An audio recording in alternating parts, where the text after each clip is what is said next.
Hi, do you know the blame game in your relationship? So that you tell off your partner for what he did or said, or something he didn't do or didn't say. Okay, let's explore the blame game in the relationships, its dynamics, the why of it, the impact of it in us, on our relationships, and why it actually doesn't serve us, and how you can change that game. How does it sound? Hi, are we already on recording? How do I look like? That's nice, right? That is a virtual background. Yeah. So are we? Oh, okay. Yeah, so I definitely know, I guess I know what you're talking about when you talk about the blame. I mean, I criticize my partner sometimes, uh, because he does sometimes wrong stuff, right? Nobody's perfect, so I want to tell him, and I want him to change something, because I see that's behavior is obviously harming a relationship, or yeah, it hurts me. So I want to give him feedback or tell him how he can do that differently. So yeah, so but is that anything wrong with it? Yes, you're already recording and you look great. And I like the virtual background. This looks very amazing. Great. So you have started with reflecting a little around that. So tell me more. You said I criticize my partner sometimes. So do you mean by criticizing, so you choose right timing, and you very calm would talk to him and picture your view and your opinion around that, and appreciating what he does is really very good, and then like how would a charismatic, very skillful leader would do at work, something like that. Would how does it feel for you? How does it look like for you? Maybe you can even give a very concrete example. No, of course not, because we are not in a workplace, and our relationship is not like a boss. I'm not his boss, he's not my boss, and yeah, well, maybe the first time I said it about one topic, maybe I was in that manner you described, calm and such a bit. Usually, it's relationship, so of course, it's not that formal, or, it's more emotionals involved, and no, to be honest, I'm not calm. I mean, is it, I mean, I wouldn't know how I could be calm in some situation. Okay, you asked me for an example. So I think of one, which is really repeating. It's coming always and always again. So when I want to talk to him about something, he doesn't listen to me. And it's just, it's just always like that, right? I come with something, and I'm even like something very important or something very emotional for me, and I start talking, and he sometimes even interrupts me, or if he even like waits until the end of my sentence, he immediately jump into giving me solutions, or making me wrong. I mean, saying, no, you exaggerate, or why is it like, why is it so negative? Why are you so negative? And yeah, because it just so often happens, and I freaked out last time. And it's not that always I freak out, but the reason is that I really told him quite often that when I wanted the talks, I really want him to just listen to me actively, and I don't want any solutions, nothing. I might love a cuddle. So I even like really concretely told him, right? But he doesn't seem to care about that. So he doesn't seem to remember, even if it's, I don't know, like he's just like the same pattern always and always again. Um and it's, yeah, I it became last summer becoming always more often uh very emotional, especially, yeah, emotional about that. It's just not called. We hear you, yeah. And absolutely, so you come really to the difference also between criticizing and blaming. So in blame, there are definitely also emotions involved. You tell me a bit more, even when you just now imagine that situation again. So what is present? How do you feel? And how do you feel? What is in your body? How is your body sensation right now when you think about that situation? Uh, yeah, when I imagine, so when I just really imagine him in front of me in that situation, whether I'm talking and he just tells me, yeah, why are you so negative? I yeah, I feel tense in my forehead right now and in my tummy.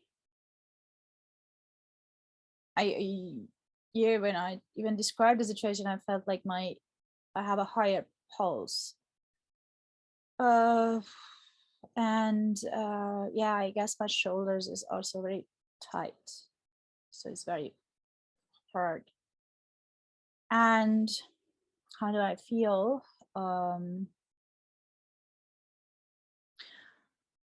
Yeah, I feel definitely angry, so at him, and I also feel uh helpless. So I told him so many times, and he doesn't do that. He doesn't. So he just does the same way always and always again. So I feel like he doesn't care. Mm-hmm. I hear you. So you are angry. I heard that. And just one small hint, I feel that he doesn't care is actually, he doesn't care as a thought, as not a feeling. So when we talk about feelings, we're talking about like feel mad, sad, scared, disappointed, right? So these are where we are in the area of getting into our feelings and getting to feminine energy. So you told me about, tell me more about, yeah, the spectrum of the feelings you've got. Anger, you said even feel helpless. Mm-hmm. Where are these feelings in your body? Okay, I got it. So, okay, the difference between feeling and thought. I guess I got it. So I feel angry, I feel disappointed, and really like helpless. So what else can I do so that he changes that thing which really bothers me? And I, whereas in my body, definitely feel the pressure here between my eyes. I feel my tummy is tense. It's just like this. And yeah, my muscles here are tense. So yeah, I kind of want to just say something. I really feels like, ah, yeah. You're doing great recognizing this all feelings and body sensations. So you feel angry, disappointed, and helpless. Deep breath. Well, it's actually very interesting. So, like, anger is what you describe very, very obviously here, and especially you talk about the tight muscles, right? I want to explain very shortly to you that anger is, of course, a feeling. However, it is also a reaction. It is a surviving reaction. Maybe you have heard about fight, flight, freeze. That's when an animal gets attacked. There are some ways it can get out of that attack. Imagine like a lion would attack another animal, a smaller animal, and that animal has some surviving strategies, either be fight back or fly, run away, or when those other options are not really good options, it's like he plays dead and hopes that lion goes away. So in the first two options, in fight or flight, that's it's so automatic in our system that our body actually is so programmed to be in a state of fight or flight. So that means the automatic nervous system will put our body in a state where we can be able to do action. So we get tense muscles, like higher heartbeats, so because heart needs to pump more blood in that muscle so that you can run or you can fight. And there's tummy. It's interesting that you were saying it also about that, because that those times there's not actually a time for digestion or reproduction, etc. So that's where like the normal is a weird feeling in the belly comes from. That's not a time for really relax digestion. So your body is giving you clear signals. There's something wrong, and we are not safe, right? So got attacked even. So that is, but you you weren't get attacked by your partner because he was not listening to you. So where does that feeling come from, that I'm not safe because he doesn't listen to me? I'm in a really life danger. So these survival mechanisms are actually made to rescue our physical security and safety. So what happens is that the part of our brain which is responsible for recognizing the danger is a bit more complex than the brain of other mammals in the same situation. So our that part of the brain is called amygdala, is gathering information, a lot of information, so to keep us safe. And interesting is not always right. That means it's a lot of time is a false alarm, and it alarms our brain and reactivates our body even for the time which we are not anymore in a real physical danger. And why does it do that? So because in the past, maybe in a similar situation, we were in danger when we were a little girl, or really thousands of years ago when we were not feeling recognized by our tribe, and our tribe could just leave us alone, and it was a really dangerous situation for us, our surviving danger to our surviving. So that means nobody attacks you outside really, but a thought might have reactivated that feeling that something attacks us, something is in danger. And that anger, that triggering in another sense, actually tries to protect you from something. And that's what I would love to discover more with you. What is it? Okay, something jumps into your anger for you, but you are describing also other emotions like disappointment or helplessness, which are the very different characteristics, the very different mood, right? Very different body. Helplessness is a very strong emotion, and it's nothing like I wanted to attack him. Helplessness actually has a very different nature. So I'm just stating some guesses here. Can it be that your anger is trying to protect you from feeling those more vulnerable feelings, like feeling helpless or feeling not loved, feeling not accepted, or feeling deep disappointed, or a lot of like feeling doubtful or even fearful? So how does it sound for you? How does it land what I'm saying? Yeah, yes, I is interesting. So it's interesting to know the stuff you're telling me.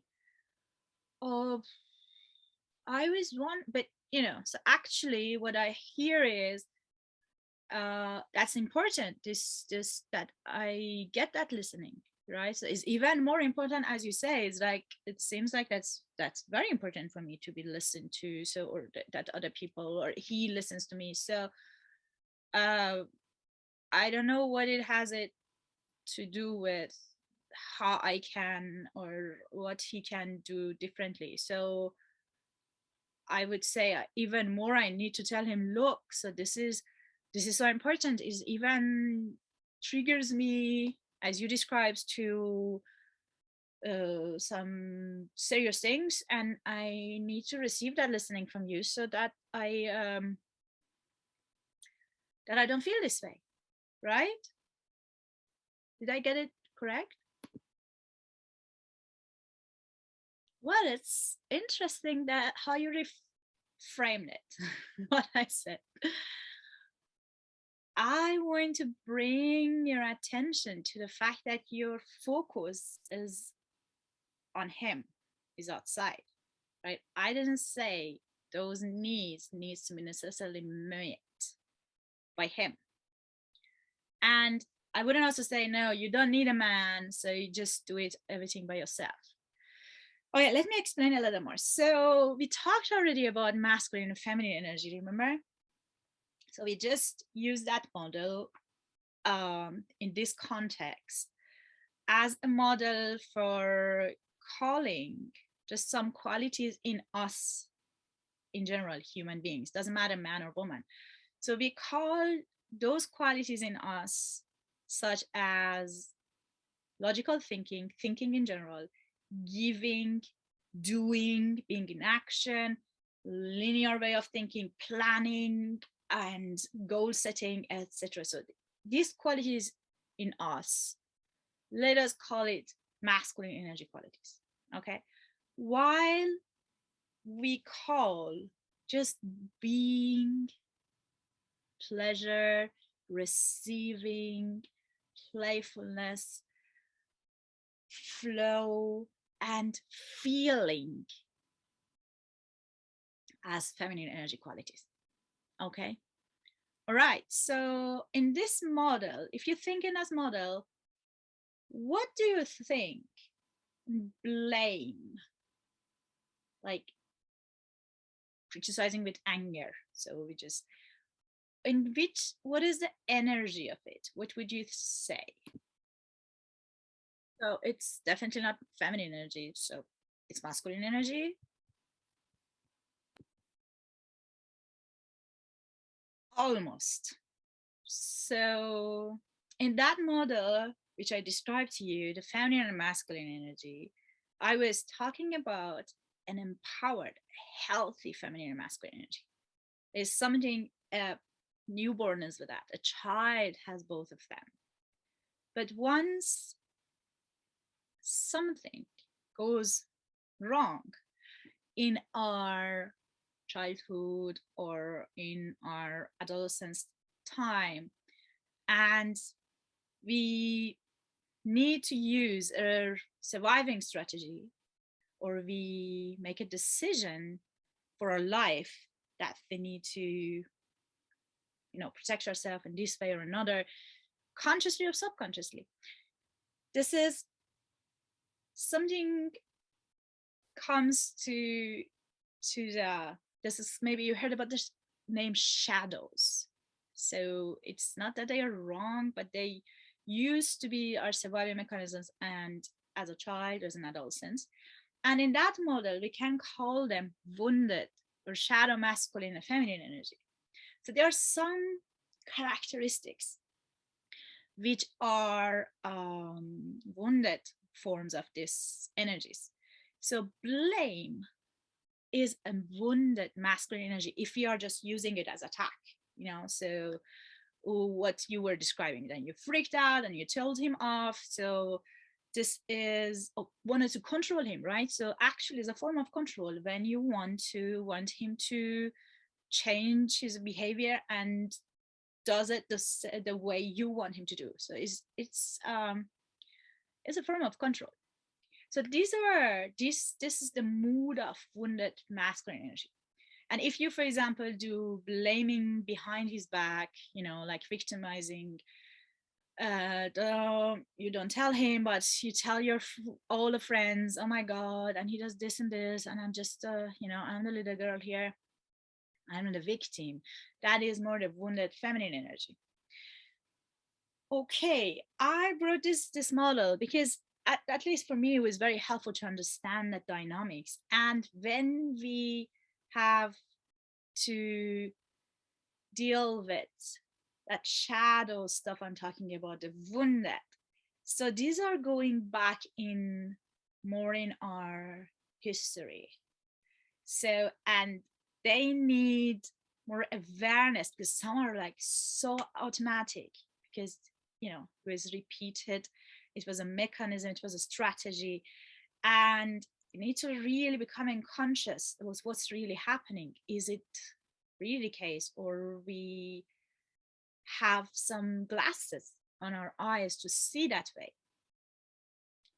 For example, the sentence you once say, like, he doesn't care, is that really true, or is it one of your glasses?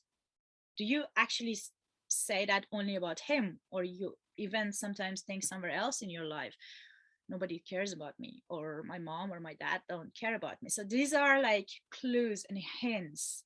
This is that it is about one of your glasses you quite often easily want to wear, or automatically even. Well, and in many of the sentences it is about these biases. We've got it from somewhere in our past. And how is it? Where are you with this model and with this interaction right now?